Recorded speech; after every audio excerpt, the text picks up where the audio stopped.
Спадают ли протесты и спадает ли количество людей или растет количество людей от одного несанкционированного протеста к другому, и каково настроение этих людей?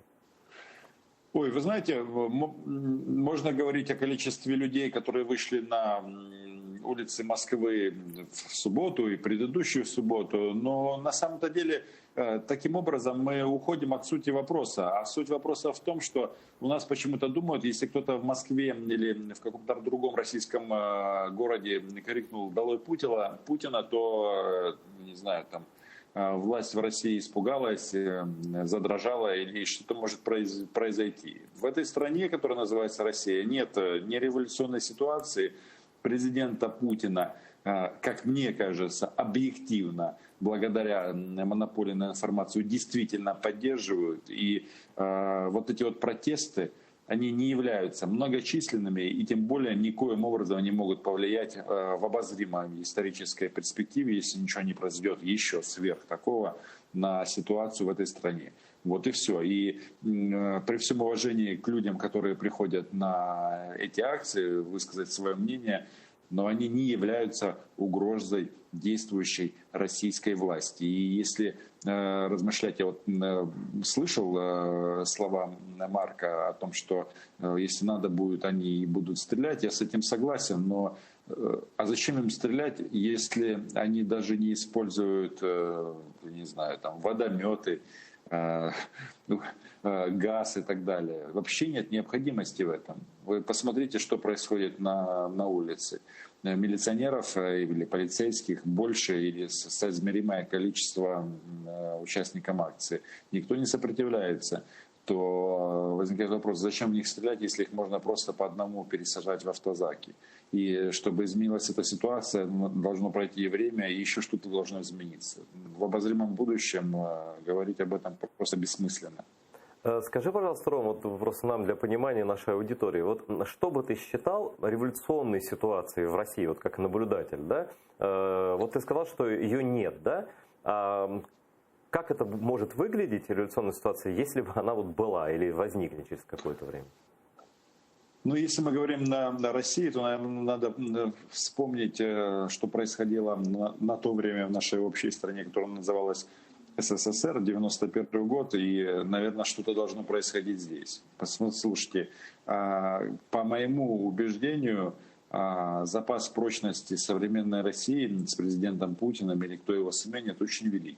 В этой стране есть куча денег, постоянные поступления бабла, гигантского бабла от нефти и газа, и гигантские золотовалютные резервы, они себя очень уверенно чувствуют. А в ситуации, когда по большому счету можно, если на что-то будет, на какую-то бомбу не хватать, то можно просто сделать таким образом, чтобы раз в год учителя, допустим, из Мурманска звонили в Москву и говорили: Владимир Владимирович, у нас пенсия учителей 10 тысяч рублей. Так, кстати, чтобы вы понимали, меньше, чем у многих учителей в Украине. Ну и все. Он показательно даст команду им изменить ситуацию, а все остальные будут получать эти деньги. Вот я просто говорю о том, что за счет того, что вот... Но если есть бабки, система, то нет проблем, есть такое выражение. Если есть бабки, конечно, то... конечно. То есть вот я как раз об этом и говорю, что у государства денег просто, ну, хоть лопатой они могут гребсти, тратить на что они хотят. И просто у нас почему-то думают, что если какой-нибудь учительницы в Рязанской области не хватит, то это что-то изменит в поведении Кремля. Да ничего подобного. Плевать на этих бабушек, учителей, врачей. Это не имеет значения. Ну, вот я понимаю, все. Ром, ты хочешь сказать, что в революционной ситуации, наверное, я тебя правильно понял, когда нет денег ни на кого и нигде, вот уже, вот только тогда это сможет. Я думаю, что это комплекс, во-первых, большинство, мне так кажется, при всех нюансах, они внешнюю политику России, большинство россиян поддерживают. Я с этим неоднократно сталкивался, когда так называемый среднестатистический россиянин, ну просто трехэтажными матами разговаривают условно с Путиным и Кремлем, но как только касается международки, он говорит, ну хоть здесь он молодец. И это повсеместное явление. И это говорит о том, что вот это вот замещение, которое использует много лет Кремль, такое политтехнологическое и пиар-замещение, оно работает. То есть в любой момент можно сказать, что, ну как они тут говорят, вы хотите как в Париже? Ну, в Париже вроде бы многие как хотят, но будут пугать Украиной, Молдовой, Грузией. То есть вариантов много, и тут талантливые люди заняты в сфере пропаганды, и они справятся для того, чтобы как бы продолжать вот эту вот Рома, ситуацию. еще вопрос такой, ну, можно не очень длинный ответ. Ты видел проукраинские антивоенные лозунги, выкрикивали люди или там держали плакаты 27 июля и 3 августа в Москве? Наверное, нет, хотя вот мы записывали парня, который... Когда полицейские задержали какого-то прохожего, осмотрели его рюкзак и отпустили, то он начал скандировать, что полиция с народом. Ну, как бы украинцам это близко. Но это очень важно понимать, что вот эти акции, которые происходят в центре Москвы, они не являются проукраинскими. У нас почему-то думают, что все там, кто говорят «долой Путина», то они там вернуть Крым, прекратить войну. Ничего подобного. То есть это не значит, что там нет таких настроений среди этих людей. Их, конечно, больше, чем среди стопроцентных адептов действующей власти. Но по большому-то счету, то самое главное, что должны понимать в Украине, что те, кто выходят против Путина, это не значит, что они выходят в поддержку Украины. Рома, хотя часто пересечения есть.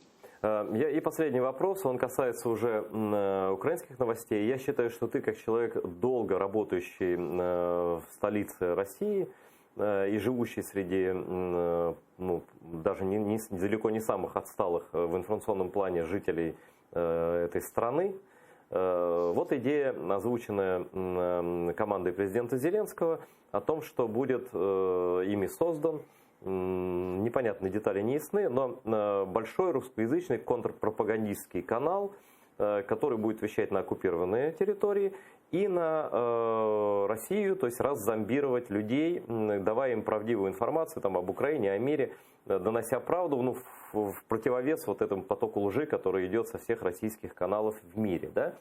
Как ты считаешь, насколько эта идея, ну, реалистичность ее зависит от финансов, естественно, но насколько эта идея, реализация этой идеи со стороны Украины может быть эффективной именно в плане воздействия на российскую аудиторию, вот, которая и вот зомбирована на данный момент?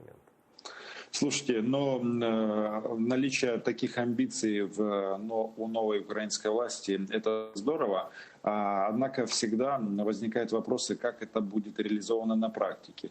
Я вам могу сказать, что вот эта поддержка Путина и его команды сейчас, она базируется на одном главном ките. Это называется монополия на информацию. И несмотря на существование интернета, это все действует. И не просто так Владимир Соловьев является самым популярным российским ведущим, которому доверяют больше всего граждан России, которые, ну, мягко говоря, очень часто нас называют всех нацистами и другими не очень хорошими словами.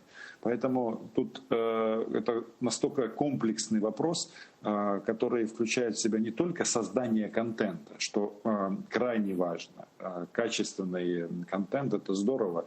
И как бы, как мне кажется, вообще есть смысл подискутировать и поразмышлять, на русском языке это должно быть или на украинском языке.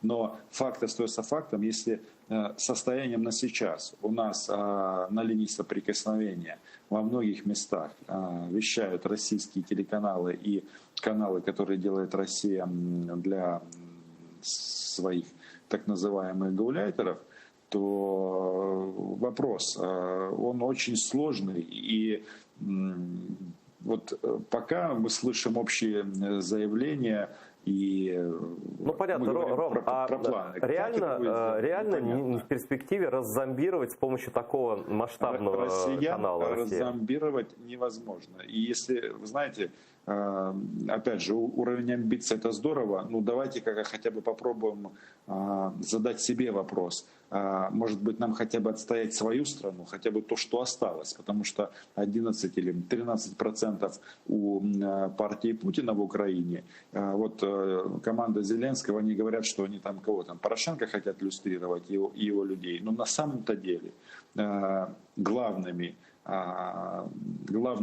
угрозой и с точки зрения политики, и не только политики, является не Порошенко, а именно вот эти вот ребята, которые сначала тут нам рассказывают о том, что нет никакой войны, Россия не то друг, не то Крым мы потеряли, потеряли, а завтра...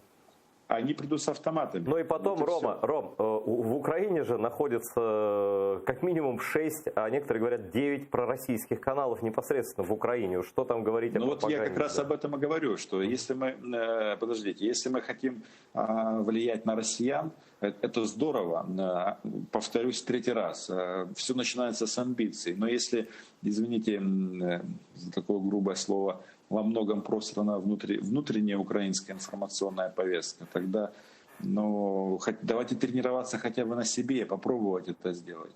Хотя бы попробовать, а потом будем строить аэропланы. Спасибо, Рома. У нас по скайпу в гостях в студии был Роман Цымбалюк, корреспондент агентства «Униан» в Москве.